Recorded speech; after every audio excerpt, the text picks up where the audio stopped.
Dios les bendiga. Ustedes recordarán que en la entrega anterior estuvimos hablando de fechas que son muy precisas. Por ejemplo, la fecha relacionada con la autoría del libro de los Hechos, de su confección. Dijimos que una cosa muy clara es que Pablo en el 61 estaba en Roma, preso en una casa alquilada. En ese momento que Lucas habla de eso, dice que tenía 2 años ahí. Y ahí cierra el libro. Entonces, sabemos que su narración en el libro, pues termina en el 61. Pero que la pregunta es, ¿cuándo lo escribió? Si fue después del 61. Y nosotros dijimos que no podía ser después del 61, que tenía que ser en el 61 o poco después, pero no en el 62. Y si acaso en el 62 no podía ser después de la muerte de Jacobo. Tenía que ser antes de la muerte de Jacobo, porque él no iba a dejar de registrar en el libro ese evento tan importante. De modo que es en el 61, a principios del 62, que Lucas escribe su libro de los Hechos.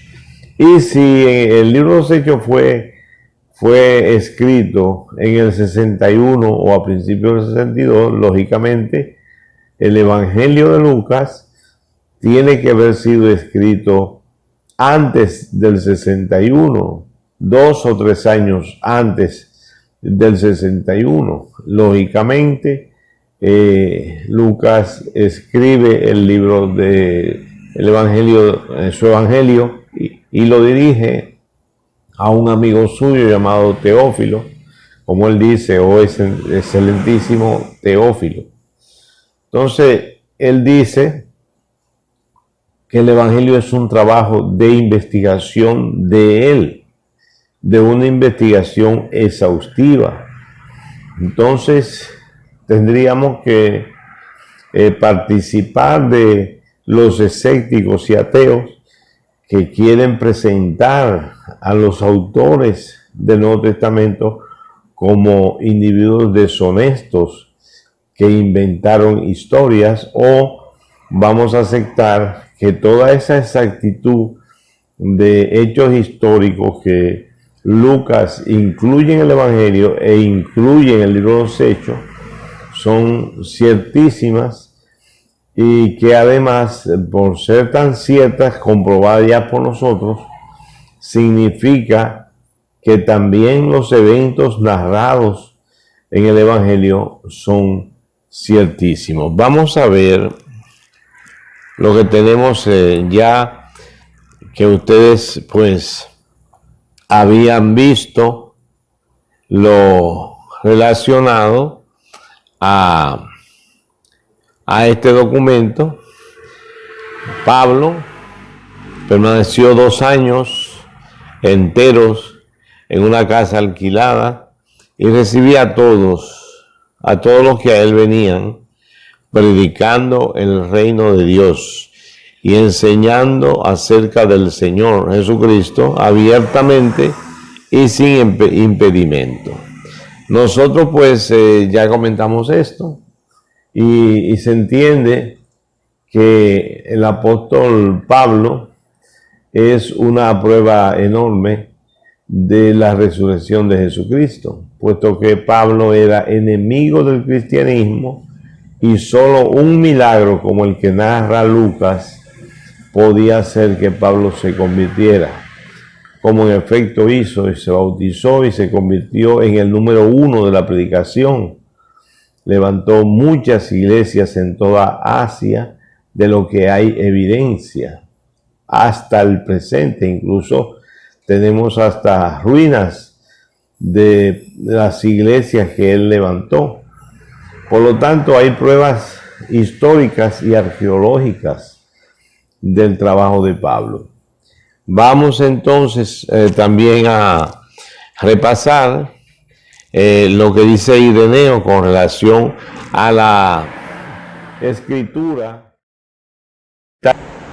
Pues bien, el hecho de que Ireneo dice que el único, se dice, ¿verdad?, que el único entre los escritores que sugirió una fecha de redacción presentó la composición del Evangelio de Mateo contemporánea de la predicación de Simón Pedro y de Pablo en Roma. Cuando dice en Roma, no es la ciudad de Roma, sino el imperio romano, porque Pablo estuvo en Roma predicando en el 61 y lógicamente si Pedro estuvo en Roma sería para el 64 cuando murió,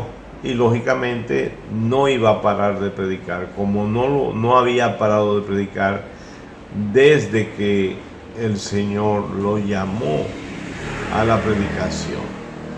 Vamos a ver entonces que esto concuerda con el hecho de que Mateo escribe un evangelio en hebreo, lógicamente dirigido para los de lengua hebrea, los judíos, porque todos los demás evangelios se escribieron en griego porque iban dirigidos a los de otra nación.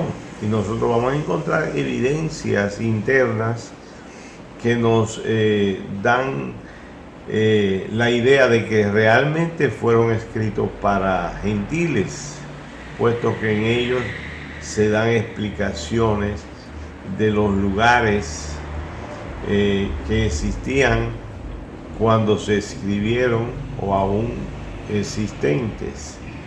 En el Evangelio de Mateo no se dan esas explicaciones porque para los judíos no eran necesarias. De modo que es evidente que el Evangelio de Mateo se escribió temprano, antes del año 70. Pero si alguno quiere seguir dudando de ello, pues vamos a ver entonces el Evangelio de Lucas, del que no existe ninguna duda de que fue escrito temprano, varios años antes del 61. Encontramos entonces que en el Evangelio de Lucas, el capítulo 21, tenemos esto. En cuanto a estas cosas que veis, días vendrán en que no quedará piedra sobre piedra que no sea derribada. Nosotros tocamos esto en la entrega anterior, pero nos sentimos compelidos a volver sobre ello porque es muy importante. Es importante que ustedes tengan presente estas profecías de nuestro Señor Jesucristo. O sea, Lucas habla de Cristo hablando de estas profecías. No quedará piedra sobre piedra que no sea derribada. Esta profecía se cumplió. Esta profecía no era exclusiva del Señor Jesucristo, pero el hecho de que Él la trajera a colación en esos tiempos significa que Él estaba guiado por un poder superior que podía revelarle un hecho que estaba próximo de suceder. Él partió y pocos años después, unos 40 años, entonces sucedió el cumplimiento de esta profecía. Pero era una profecía antiquísima. Cuando el profeta Daniel habla de ella, nosotros vamos a encontrar que no solamente habla de la destrucción del templo, sino que habla de la muerte del Mesías y de que el tiempo, el periodo en el cual iba a aparecer, y esta especificación del tiempo en que el Mesías iba a aparecer y que iba a ser muerto, es una cosa que se cumplió. Dice, se quitará la vida al Mesías. Y también habla de la destrucción del templo. Un príncipe que al venir destruirá la ciudad y el santuario. Nosotros sentimos que es un deber y muy conveniente el hacer énfasis sobre esto. El tiempo nos está llegando al final de esta entrega, pero en la próxima entrega queremos entonces entrar en un aspecto también muy importante que a ustedes seguramente les va a llamar mucho la atención. Por el momento le pedimos que si le gusta esto, pues le den un like, que también se suscriban para seguir recibiendo estos análisis bíblicos tan importantes. Que Dios les bendiga.